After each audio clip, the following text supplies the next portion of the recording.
I always believed I still had time. Not in a dramatic way. I wasn't reckless.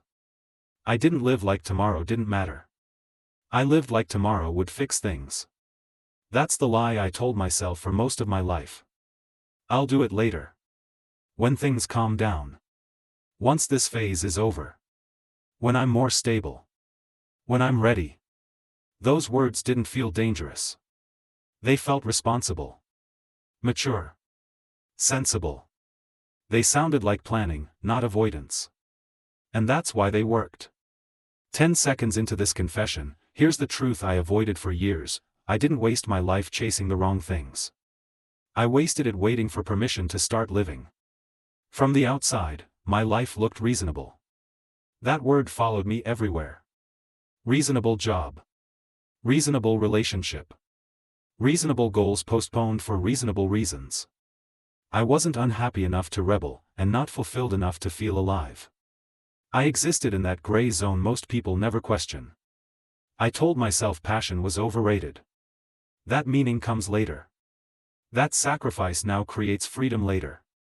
I believed adulthood was a long hallway you pass through before reaching something real. I didn't realize the hallway was my life. I remember the first time I noticed something was wrong. It wasn't a crisis. It was boredom, deep, structural boredom. Not with activities, but with myself. I felt like I was playing a role I had mastered too well. People asked me what I wanted, and I gave answers that sounded correct. Answers I had rehearsed so many times I forgot they were supposed to come from somewhere real. Inside, there was nothing. Just delay. I postponed conversations. Postponed risks. Postponed honesty. Every time something uncomfortable surfaced, I told myself it wasn't the right moment. There would be a better one. Life became a waiting room. I watched others change careers, end relationships, start over, fail loudly. I admired their courage while reassuring myself that my time would come too, just later, when conditions were perfect. Conditions never are. The years didn't pass loudly. They slipped by quietly, disguised as routine. Weeks blurred into months. Birthdays stopped meaning anything. Milestones arrived without emotion. I remember standing at a celebration once, surrounded by people laughing, and feeling completely detached. Not sad.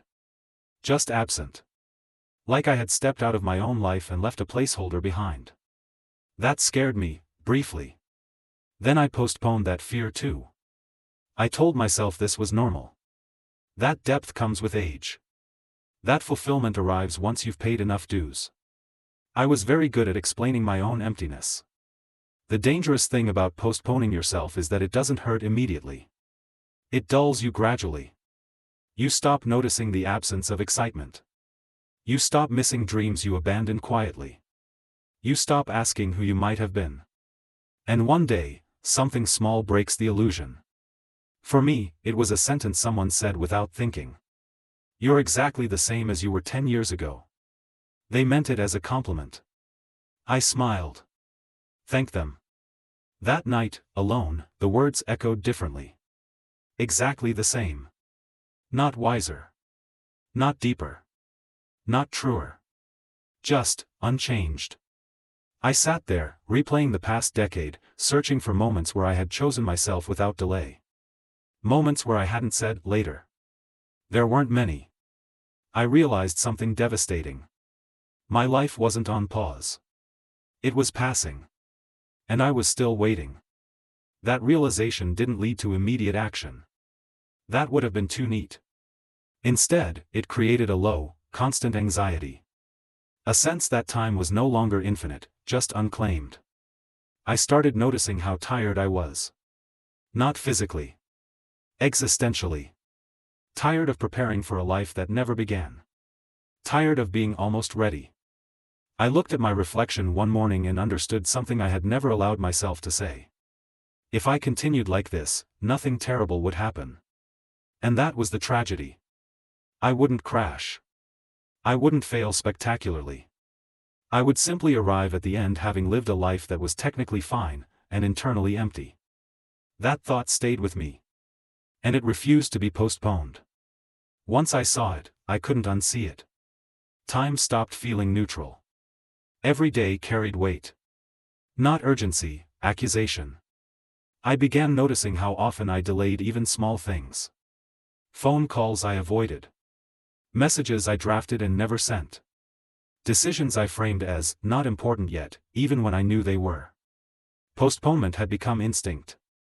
I realized I wasn't afraid of failure. I was afraid of committing to a version of myself that might turn out to be real, and therefore vulnerable. As long as everything stayed hypothetical, I couldn't be judged. I couldn't disappoint anyone, including myself. Potential became my hiding place. I told myself I was being patient. Strategic. Mature. But patience without direction is just fear with better language. The anxiety grew sharper. Not loud enough to stop me from functioning, but constant enough to drain color from everything. I woke up already tired, not from lack of sleep, but from carrying an unfinished life inside me. People around me started changing.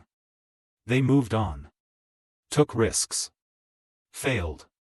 Started again. Their stories became richer, more textured. Mine stayed smooth, untouched. Smooth lives don't leave fingerprints. I tried to fix it the responsible way. I read about purpose. Watched talks about meaning. Made lists. Goals. 5-year plans. They all looked convincing on paper. None of them felt like mine. That's when panic showed up, not as fear, but as grief. Grief for all the versions of myself I had quietly abandoned. The paths I closed not with decisions, but with delay. The dreams I didn't kill, I just starved them until they stopped asking. I remember a specific afternoon when it hit me fully. I was walking home, nothing unusual, and suddenly I felt overwhelmed by the sense that I had arrived nowhere. That if someone asked me what my life was about, I wouldn't know how to answer honestly without sounding hollow. Not sad. Hollow. That's a dangerous state. Because sadness demands attention. Hollowness lets you keep going. I started imagining the future more clearly, not as fantasy, but as continuation. Same routines. Same conversations. Same postponements. Decades of later. The thought terrified me. Not because it was painful. Because it was plausible. I began to understand that someday is not a time. It's a story we tell ourselves to make stagnation tolerable. And I had built my entire existence around that word. Someday I'll be braver. Someday I'll be honest. Someday I'll choose differently. But every someday was just another today avoided. The internal conflict intensified. I wanted change, but I didn't trust myself to recognize the right moment. I had postponed so long that action itself felt foreign, almost reckless. Who was I to suddenly want more? That question haunted me. Because postponing your life long enough convinces you that you don't deserve urgency. I felt ashamed of my own desire to start over. As if wanting something different invalidated everything I had already lived. As if change was an accusation against my past self. So I hesitated. Again. And that hesitation almost won. There was a moment, quiet, ordinary, when I realized how close I was to never changing at all. I had just declined something important, automatically, without thinking. The words, "not now," came out of my mouth like muscle memory. As soon as I said them, I felt sick. Because I knew. There would never be a moment where everything aligned and permission was granted. No signal. No ceremony. No external validation. The only difference between now and later was courage. And I had been outsourcing that responsibility to time. That night, I didn't sleep. Not because of panic, but because of clarity that hurt. I understood that if I didn't act soon, not perfectly, not dramatically, just honestly, I would become someone who could explain their life convincingly but never feel it. That scared me more than failure ever had. I wasn't afraid of losing what I had. I was afraid of reaching the end and realizing I had never chosen myself at all. And for the first time, postponing felt more dangerous than acting. I wish I could say that once I stopped postponing my life, everything became clear. It didn't. What changed wasn't clarity. It was ownership. The decision I finally made wasn't dramatic. No grand announcement. No irreversible leap. Just one honest choice that could no longer be delayed. I said yes to something I had always postponed, not because I was ready, but because I understood that readiness was the lie.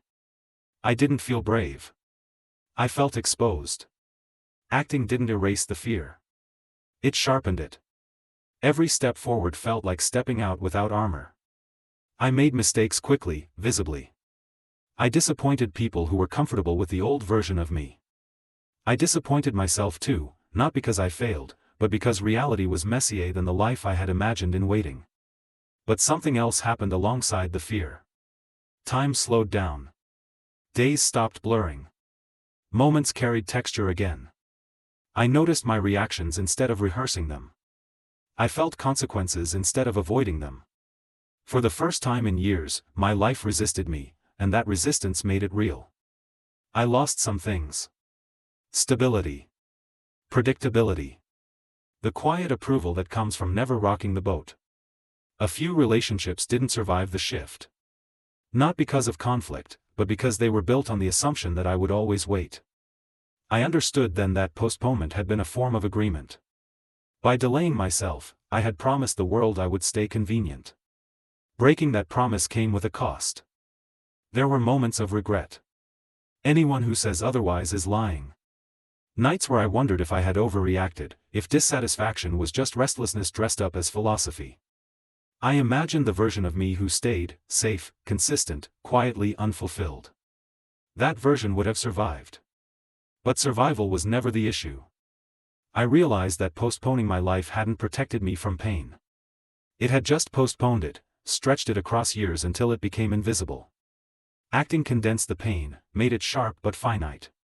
There's a strange relief in that. I stopped waiting for life to feel right before engaging with it. I stopped asking if choices were optimal and started asking if they were mine. The difference is subtle, but it changes everything. I learned something no one warns you about. The greatest loss isn't failing at what you try.